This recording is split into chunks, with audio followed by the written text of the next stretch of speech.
Welcome into the Chiefs Report. I am Harrison Graham. Let's do a full 7-round mock draft on today's show. We've had some first and second round stuff for you guys, but I'm doing the full mock draft via the simulator on the Draft Network, so appreciate those guys. Wanted to provide some background info.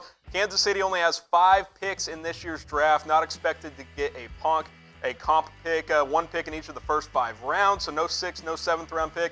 Keep in mind, too, the Chiefs have decisions to make on Chris Jones in free agency and whether or not they want to keep Sammy Watkins. So those are a couple of things there as well. You look at the biggest needs for the Chiefs, I still think cornerback is number 1. Kendall Fuller's a free agent. Bashaud Breeland's a free agent.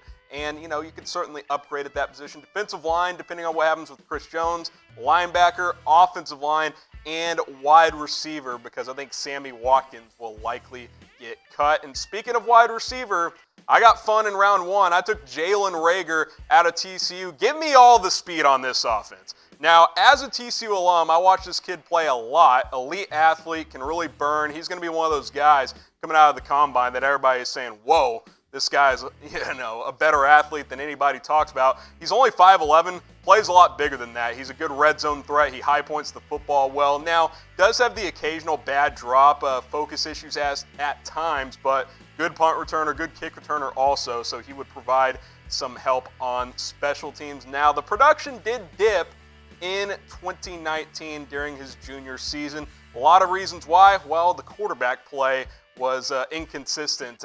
K-State transfer Alex Delton did not play well. The freshman Max Duggan was up and down. Just didn't have quite the production, but still really good player. He's going to be a fringe first or second round pick, which is where you get Jalen Reagor here, because the Chiefs have the last pick of the first round. You put him on this offense. Just take out Watkins, put Reagor in there. Hill, Hardman, and Reagor, who's stopping this? Travis Kelce, all of the speed in Kansas City.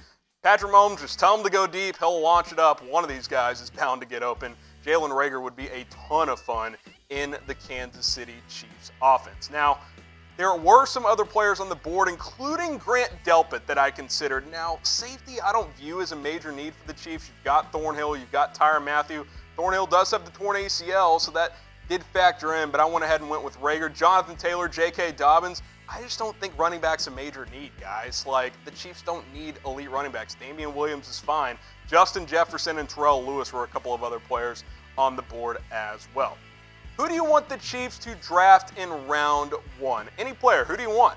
Who do you want the Chiefs to draft? I mean, Kansas City didn't have a lot of needs, so I think you just, take the best player available. I love the Jalen Reagor pick. I think this offense would take off even more if they bring in a speedster like him.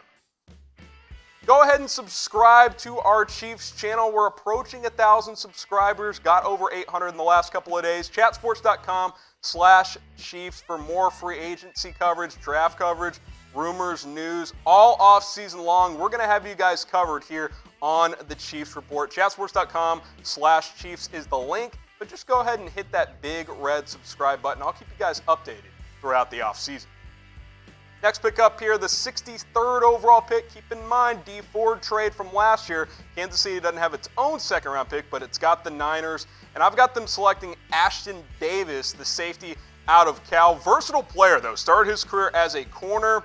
Not a great tackler. He's more of a coverage player.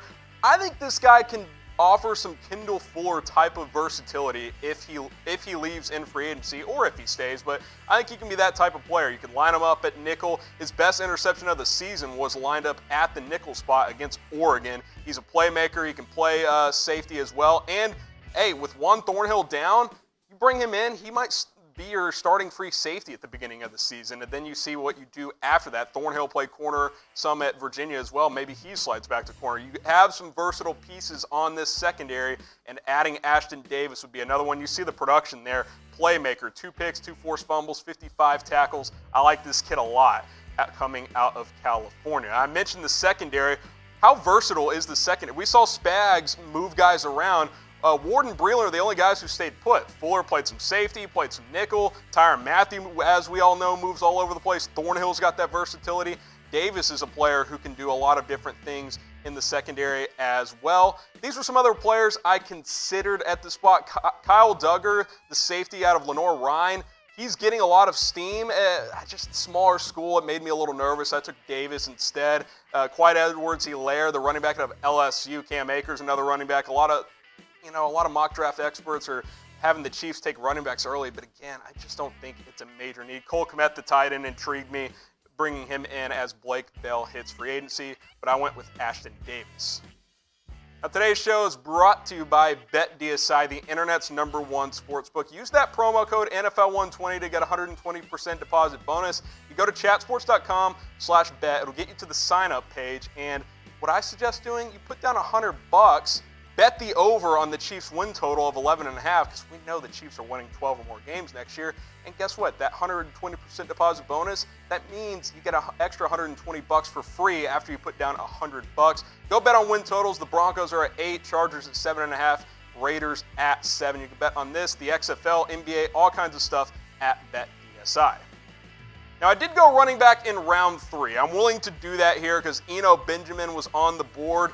And if you're going to draft a running back, a guy like Benjamin makes sense because he's a really good receiver out of the backfield. Improved in that area a lot in 2019. Very productive player at Arizona State. The numbers dipped a little bit this season, but he was still really, really good. 26 touchdowns on the ground the last 2 years. Had 4 receiving touchdowns past couple of seasons as well. I like Benjamin a lot. He's a versatile player. He is the ideal 2020 NFL running back who can rotate, he can do different things. I think you plug him into this running back room, and he fits in just fine. Damian Williams, Darwin Thompson, Darrell Williams, and Eno Benjamin, combination of those 4. Obviously, LaShawn McCoy's not going to come back. He was basically inactive the second half of the season. He's a free agent. Elijah McGuire, Mike Weber on the roster, but Benjamin's an upgrade from those guys. I think that is a plenty good enough running back room for the Kansas City Chiefs. Some other players on the board. I was very tempted to take Hunter Bryant, the tight end out of Washington. You could run some 2 tight end schemes with Kelsey and Bryant. That would have been a lot of fun. I went running back instead. Amik Robertson, the cornerback out of La Tech. He's a good player. He's more of a slot corner, though, which limits his upside. Thaddeus Moss, and then a couple of other guys is there, including Zuniga, the defensive lineman out of Florida. So those are some players I considered. Now, speaking of the draft, I go back and forth on this. What's the better draft strategy? Type 1 for drafting for need. Type 2 for drafting the best player available. Like, again, running back's not a major need, but getting Eno Benjamin in round 3, I think that's pretty good value, and it gives you another weapon on this offense. So I think it just depends. When you're a team like the Chiefs and you don't have a ton of needs, I think you type your 2 and you take the best available player. Now let's move on to day 3 here. Troy Pride Jr., the cornerback out of Notre Dame. This is good value here. I think he might be a 3rd-round pick, so if you get him in round 4, you're feeling really good. Pretty good size, 5'11", 194. He can play inside, he can play outside. Again, another versatile secondary piece on this defense for Steve Spagnuolo. I think he would plug in just fine. Now, he's not a very good tackler, and that's a bit of a concern in today's NFL with so many completions being made. So he's got to improve in that area, but they didn't throw a bunch at him at Notre Dame. He was a good player, 6 pass breakups, had an interception this year. Again, didn't target him a ton. So I like Troy Pride Jr. I think he might be one of those guys coming out of the combine as well where you're saying, man, he might be more of a day 2 player, round 2 or round 3. So to get him in round 4 is really good, especially when the Chiefs have some decisions to make. Look, Kendall Fuller's a free agent. Bashaud Breeland is as well. Morris Claiborne, I think Claiborne's likely gone.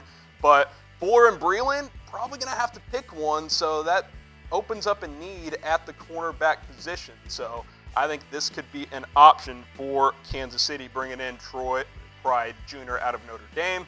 Some other players on the board for this pick: Nick Code, the defensive end out of Auburn; Ben Bredesen, the offensive lineman out of Michigan. I considered him heavily because Chiefs could use some depth at offensive line. Jared Pinkney, the tight end out of Vanderbilt; Aloy Gilman; and Davon Hamilton, the defensive tackle out of Ohio State.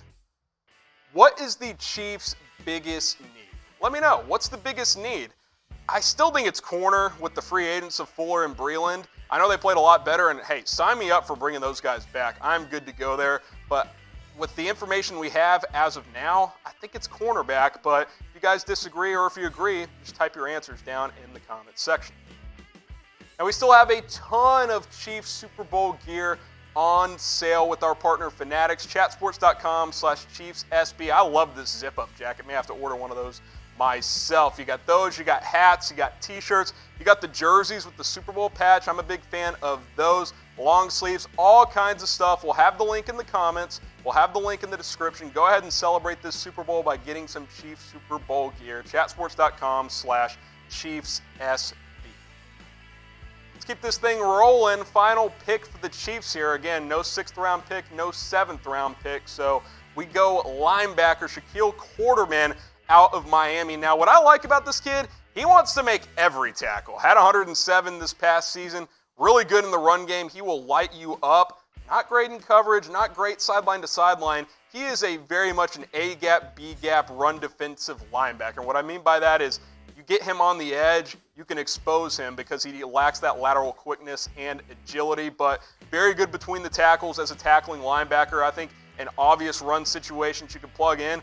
Honestly, he's very similar to Reggie Ragland in a lot of ways, who's set for free agency. What's our biggest problem with Ragland? He's not super fast. He can't really cover. I think you get your Ragland replacement here, quite honestly. Maybe he comes back in free agency, but he's going to test the market. Damian Wilson could be a cut candidate for KC as well. Hitchens will obviously be back, but if you get Quarterman in round 5, good run defensive linebacker, I think that is a very good value pick for him. Now, some other players on the board, Michael Pittman, Devin Duvernay, some wide receivers. I couldn't get too crazy. I couldn't take another wide receiver here with no 6th and no 7th round picks. Terrell Burgess, defensive end out of Utah. Colby Parkinson, the tight end out of Stanford, and then linebacker Jacob Phillips out of LSU. So those are the picks. Grade this mock draft, A, B, C, D, or F. I'll be curious if Kansas City maybe trades down, gets a couple of extra draft picks when the draft actually rolls around, because with limited cap space, how do you fill out your roster? You draft, and with only 5 picks, that limits that a little bit, but these are the 5 players. Jalen Reagor out of TCU in round 1. Round 2, you go Ashtyn Davis, the versatile safety out of Cal. Eno Benjamin, the running back out of Arizona State. Cornerback Troy Pride Jr. out of Notre Dame, and then Miami linebacker Shaquille Quarterman. Those are the 5 picks. Let me know how I did, A, B, C, D, or F, and we will see you next time.